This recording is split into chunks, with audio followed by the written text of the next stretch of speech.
मित्र, अपने क्रोध पर नियंत्रण रखो।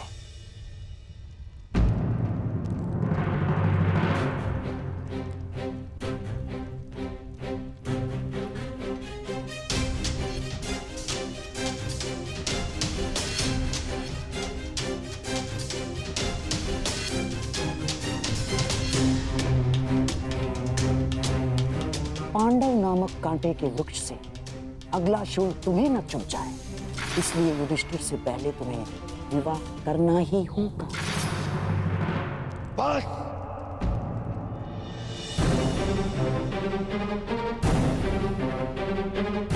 नहीं मित्र, मित्र,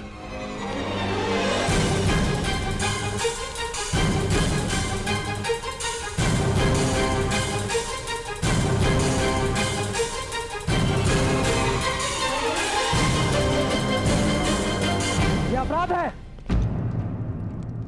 ये स्वयंवर नहीं, हरण है। स्वयंवर कहो या हरण, मैंने भानुमति का वरण कर लिया है।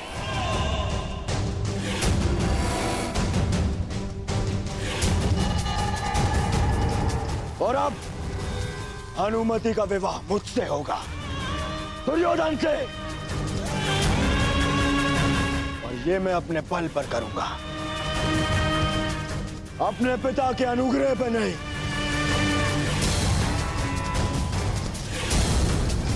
तुम में से जिसकी भी बाहु में बल हो, वो मुझे रोकने का प्रयास कर सकता है। सावधान दुर्योधन!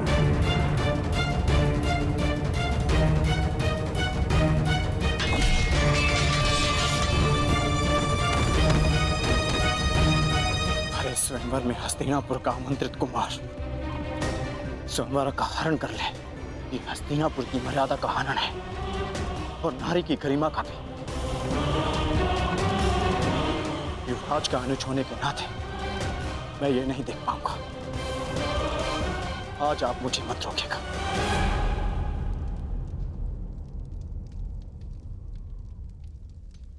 सावधान दुर्योधन!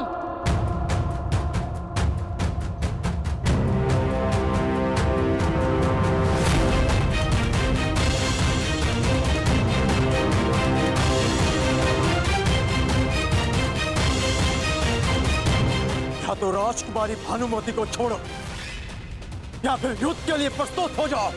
मैं भानुमति को छोड़ूंगा और न ही तुम्हारे साथ मैं युद्ध करूंगा अर्जुन।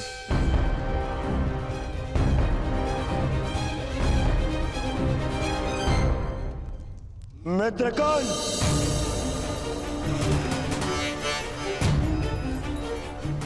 जिस प्रयोजन से मैं तुम्हें साथ लाया उसे सिद्ध करो।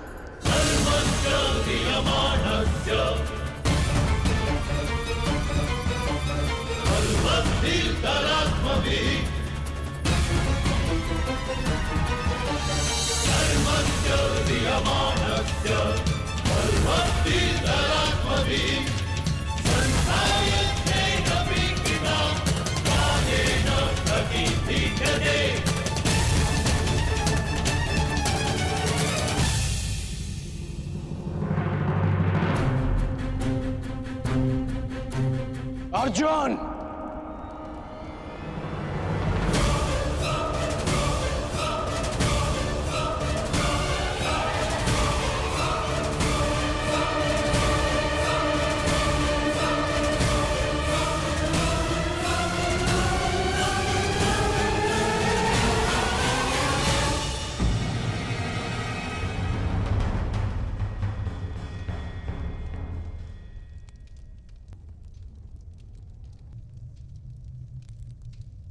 आज तुमसे ये युद्ध मेरा मंतव्य नहीं, कर्तव्य है। मैं यहां कुमार दुर्योधन की ढाल बनकर आया हूं।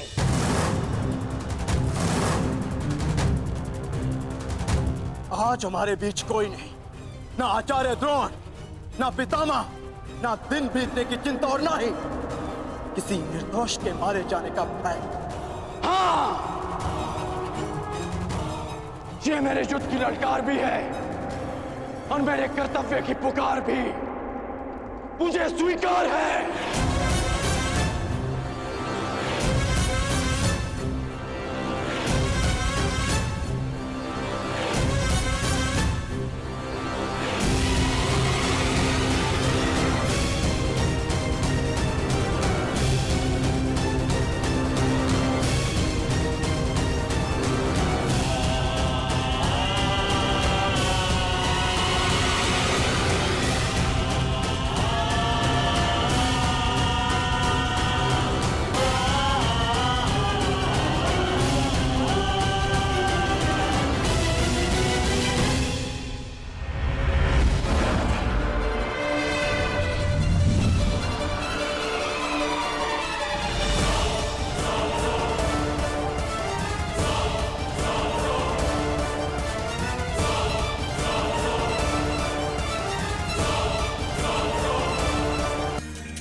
बनकर तो आ जाते हैं, किंतु अतिथि होने का आचार व्यवहार नहीं जानते।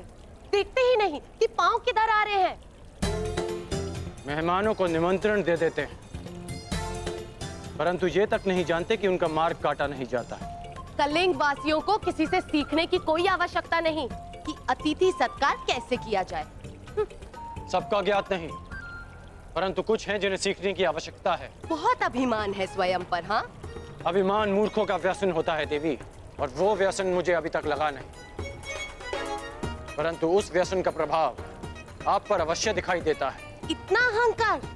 अरे आपके साथ विवाह करने वाली स्त्री केवल अश्रु बहाएगी। मेरी जीवन संगनी की चिंता करना छोड़िए, परंतु इतना अवश्य दिख रहा है कि जिससे भी आपका विवाह होगा उस पुरुष के मुख पर कभी मुस्कुराहट नहीं आएगी। प्रणिपात।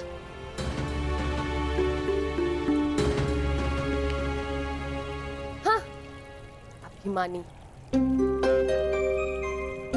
चलो, कम से कम ये तो ज्ञात हो गया कि राजकुमारी को किससे विवाह नहीं करना चाहिए।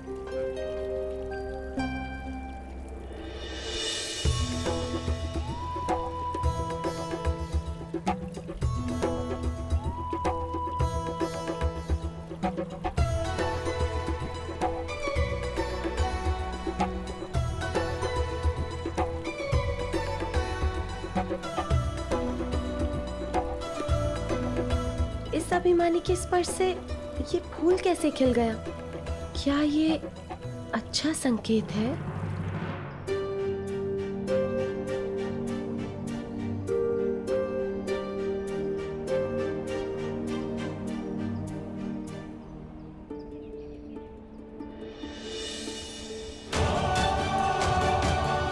ये फूल कैसे मुरझा गया?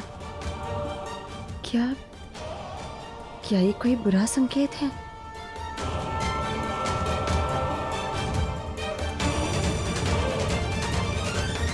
यहाँ मैं बैठूंगा।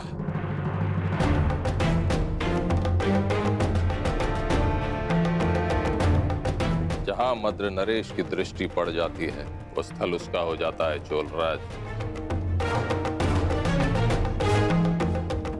अब ये स्थान मेरा है। यहाँ सर्वप्रथम मैं उपस्थित हुआ था और इस स्थान पर तुम बैठना चाहते हो ताकि कुमारी भानुपति की दृष्टि सर्वप्रथम तुम पर पड़े, लेकिन हम ऐसा नहीं होने देंगे। इस स्थान पर हम बैठेंगे। आप दर्पण देखा करे चोलराज, दरिद्रता आपके मुख पर विराजमान है और आप इस प्रथम स्थान पर विराजने आ गए। कहीं ऐसा ना हो कि राजकुमारी भानुमति आपको देखते ही भय से मूर्छित हो जाए। आप हमारा अपमान कर रहे हैं। अपमान तो उसका होता है जिसका कोई मान हो। हम तो आपको अपमान के योग्य भी नहीं समझते।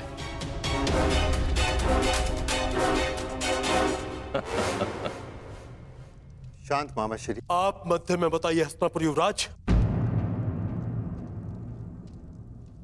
चोल राज अपना अपमान नहीं सहेगा।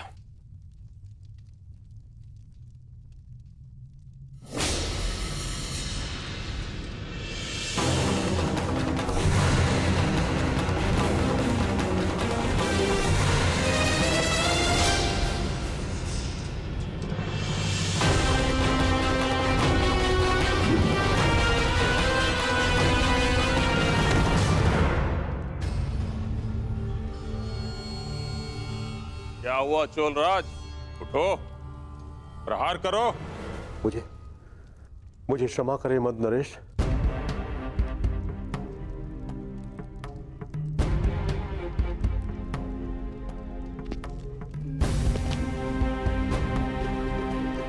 मामा श्री का व्यसन कभी जाएगा नहीं। दूसरों को क्रोध दिलाकर उनकी शक्तियों को स्वयं में समाहित करने का गुण है इनमें।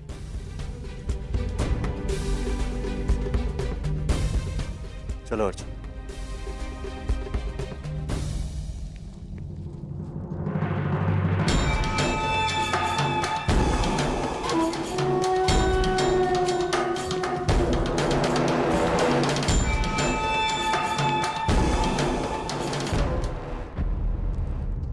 अरे कुमार दुर्योधन, स्वागत है।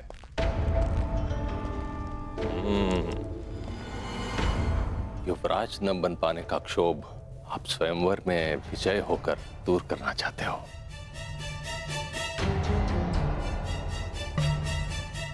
मेरा प्रकरण छोड़िए मद्रराज, आप बताइए, आप यूं बढ़ती आयु में यहां क्या करने आए? अरे हाँ, कहीं अपने आप को युवा सिद्ध करने के भ्रम को बनाए रखने के लिए? हाँ।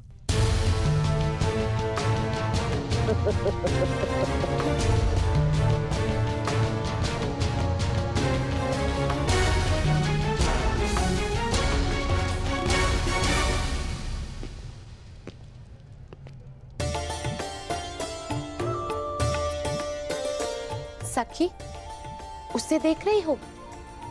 भूल से भी उसे मत चुनना अपना वर, बहुत ही अभिमानी है।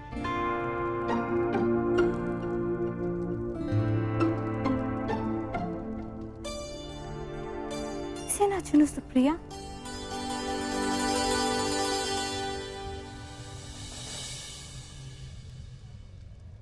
अब जाने दो, वैसे भी वो उनमें सम्मिलित है ही नहीं जो आपसे विवाह करने के इच्छुक हैं। तो इस पे तुम्हारा मुंह क्यों खिल उठा? लगता है जैसे उसे तुमने पहले से ही पसंद कर रखा है। नहीं सखी, ऐसा नहीं है।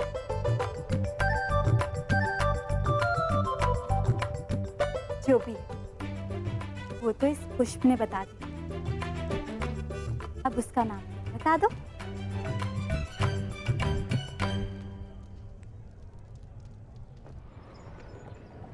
वृषाली।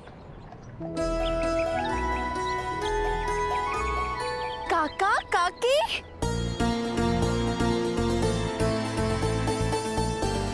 सौभाग्यवती शालिनी भाव।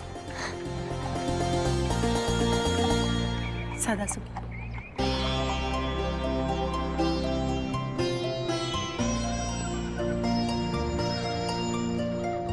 अब तो तुम सदा के लिए मेरे पास आने वाले।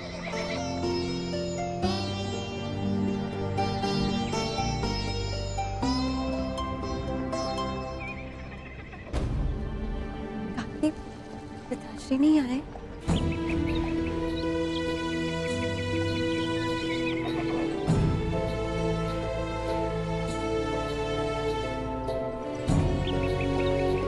काका काकी, कर्ण तो है नहीं यहाँ। जानता हूं। हस्तिनापुर में सूचना मिली, कुमार दुर्योधन उससे अपने साथ कलिंग ले गए। परंतु आप चिंता मत कीजिए, मैं हूं यहाँ आपके स्वागत के लिए। चिंता की बात है वृषाली। युवराज के साथ कुमार अर्जुन भी गए।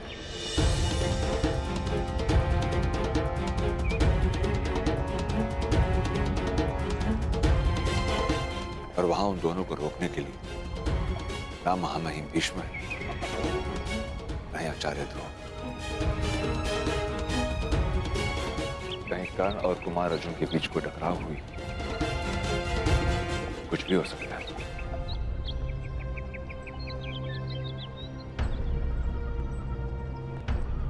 चिंतित मत हो काका, कुछ नहीं होगा।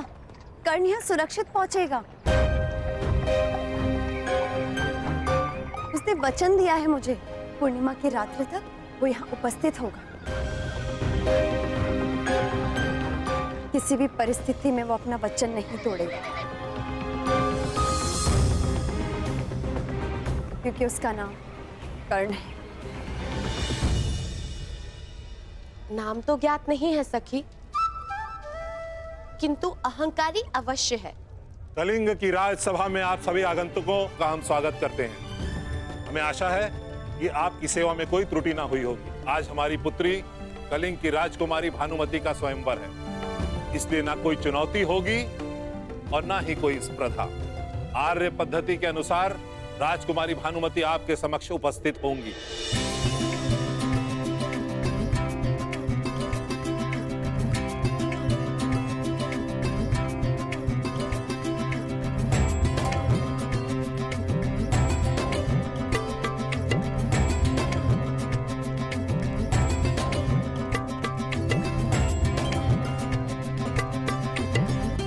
मेरी पुत्री भानुमति आप सभी का परिचय जानेगी और जिस किसी को वो अपना वर चुनेंगी उसी के साथ उनका विवाह संपन्न होगा। राजकुमारी भानुमति, आगे बढ़ो।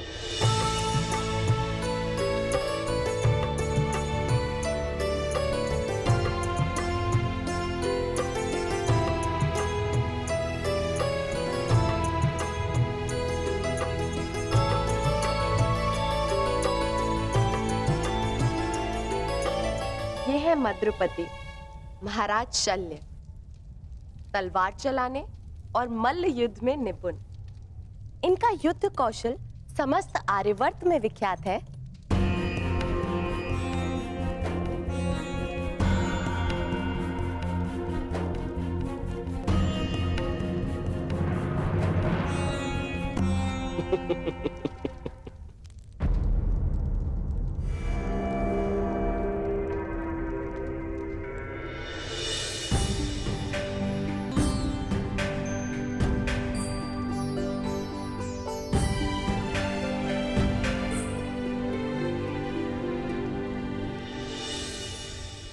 मित्रकर्ण, यही है वो जो मेरी जीवन संगिनी बनेगी।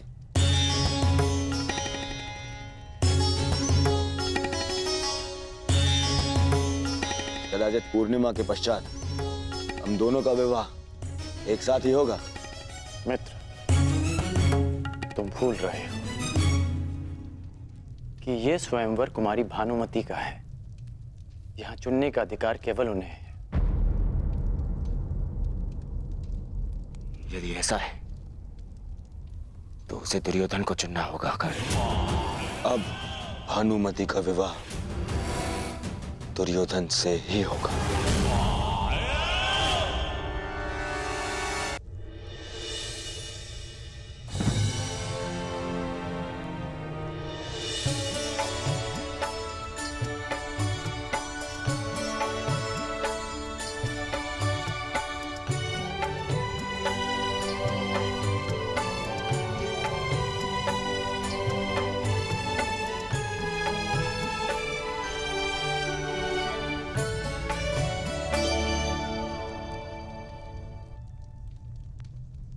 आप इनके पीछे क्यों खड़े हैं?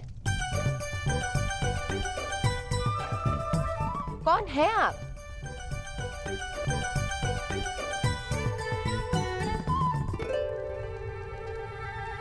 मैं कर्ण हूं। कर्ण?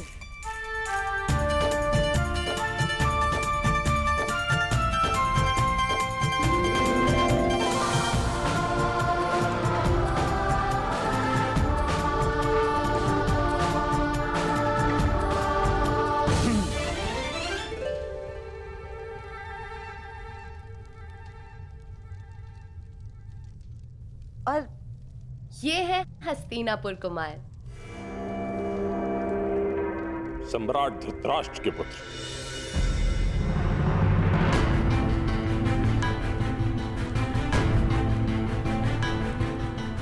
ये लगभग यहां अनामंत्रित ही हैं। ये ना तो कहीं के राजा हैं, ना युवराज। मैं कलिंग नरेश से पूछना चाहता हूं कि फिर इन्हें इस स्वयंवर में आने की अनुमति क्यों दी गई?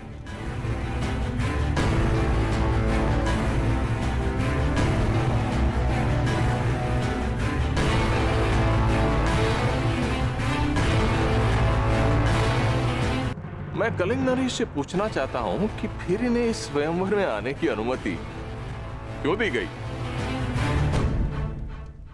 इन्हें अनुमति मैंने दी है शल्यराज, सम्राट धृतराष्ट्र के अनुग्रह पर। उचित है। अब सम्राट धृतराष्ट्र करे भी तो क्या करे?